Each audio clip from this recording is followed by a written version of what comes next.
Sí, muy bien. I feel good. Un poquito cansado, but muy vuelo. Yeah, Estados Unidos, a Mexico. Yeah, pero I feel good. No problem.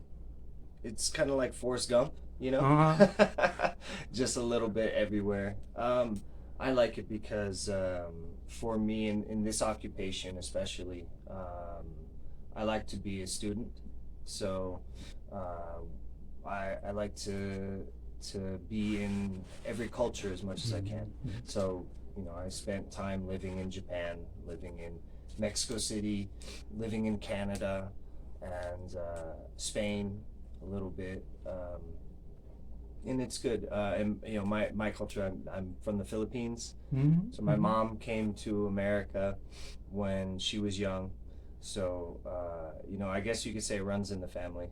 Oh, for me, without lucha libre and without Mexico, I wouldn't be wrestling. When I was young, I didn't know how to start my career. So when I started, because I lived in Los Angeles, it's so close to the Mexican border, and there's so much Mexican culture, Mexican wrestling culture in Los Angeles.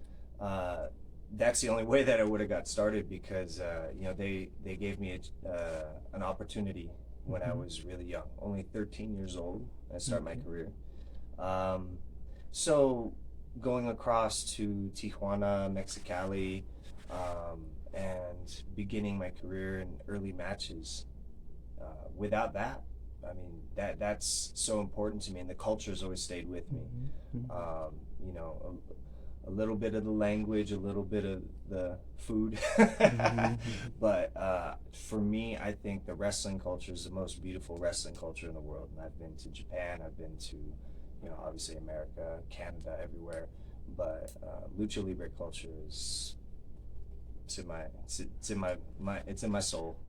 I mean, I love wrestling, but growing up, you know, cerca de you too. the Mexican border, and so I knew Mil Mascaras, I knew Blue Demon, El Santo, obviously, and then contemporaries, Misterio, Psicosis, so many that I had met, that I knew, La Parca, many of them. In fact, my first match, because I was so young, I was only 13, so the promoter needed to hide my age.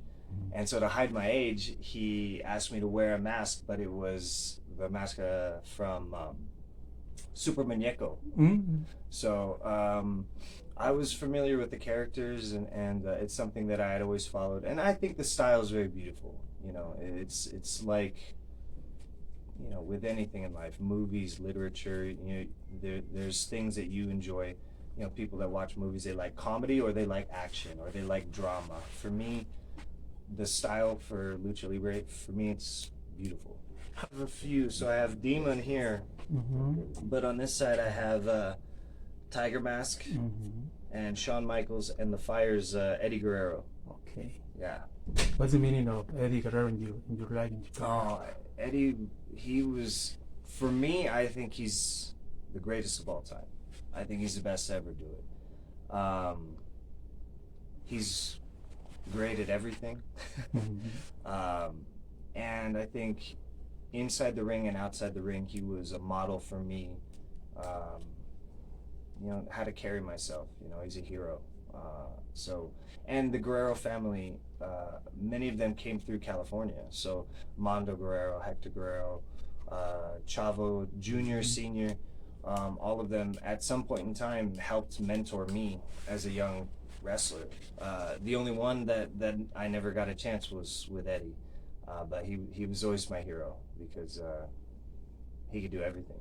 So I did these ones because these three are the most important to me as performers. Tiger Mask is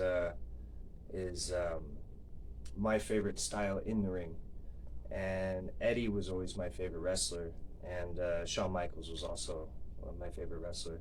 And Demon, this side, all these tattoos represent places I've been in my life. So I have like Los Angeles, obviously, Okay. Kansas City, where I was born, Canada, Florida, the Philippines, Japan. This was my first name in New Japan. My character was called Puma. Um, so I picked a demon because he's a legendary character for Mexico, but also Blue Demon Jr. When I was in Mexico before, when I was young, 18 years old maybe, he was very helpful to me. He would take me and give me advice, and he looked out for me. So I thought Demon was a good one to pick. Well, the arena hasn't changed at all. When I came back now, everything feels the same, and that's why I like the Mexican wrestling culture, because it feels very classic. It's classical. Everything can stay the same forever, and it's beautiful. For me, it's different because before I came in more on the bottom, and then I had to work my way up to being a star. And when I left, I was more well known when I left, but coming back now, coming back as a well known performer is different. Now now it's a lot of responsibility. Top of the card, and to do your best every night, and to do things like this, and help promote and everything like that. But this is what I've now been groomed to do. With WWE and New Japan and everywhere else, Impact Wrestling. So coming back now, I take all this experience with me, and I'm happy to do that. I'll tell you the similarities first. Both teams are killers. With the Havana brothers, Rocky and Bobby, every day was always, in the gym, training was always fighting, boxeo and submission wrestling. So it was a very hard way to train, and they were killers. I knew I could rely on them all the time. And with the Empire, it's the same way. United Empire, everybody's a killer. Will Ospreay, I think, is the greatest high flyer in the world. World champion. Jeff Cobb, probably the next world champion. Probably the best heavyweight in the world. Just legitimate freestyle grappler is amazing.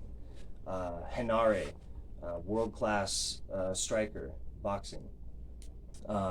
Great O'Khan, heavyweight, amazing superstar. He's incredible on the mat.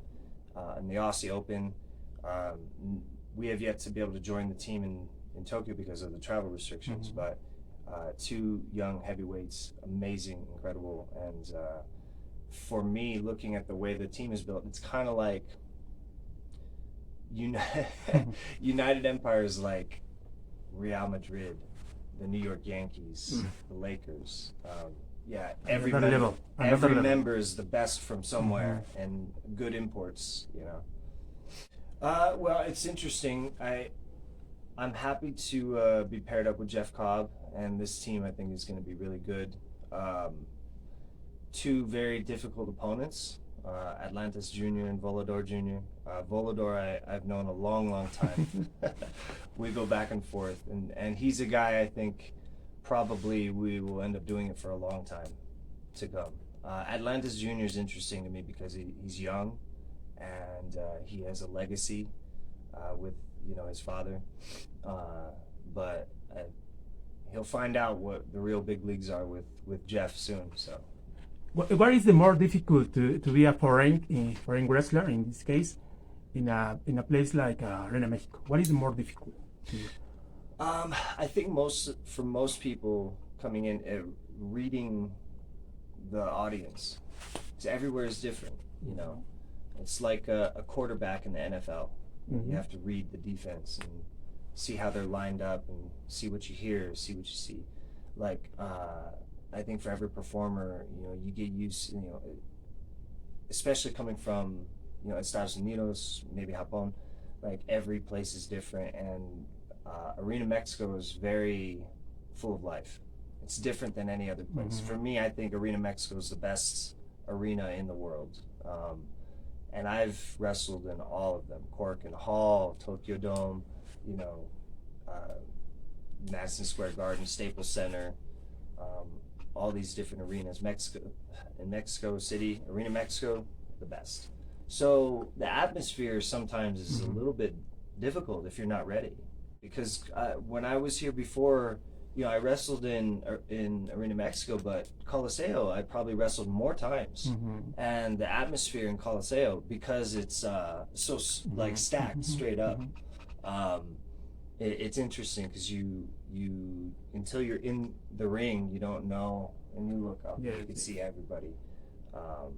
I like that. Familiar with them, you know, now, you know, for after this time, but I think the big difference is the size difference, obviously. But it's a good thing I brought Jeff. Okay. And the next Sunday, Yeah. with the opponents, Hechicero, the champion of CML. How are you? I mean, you know, it's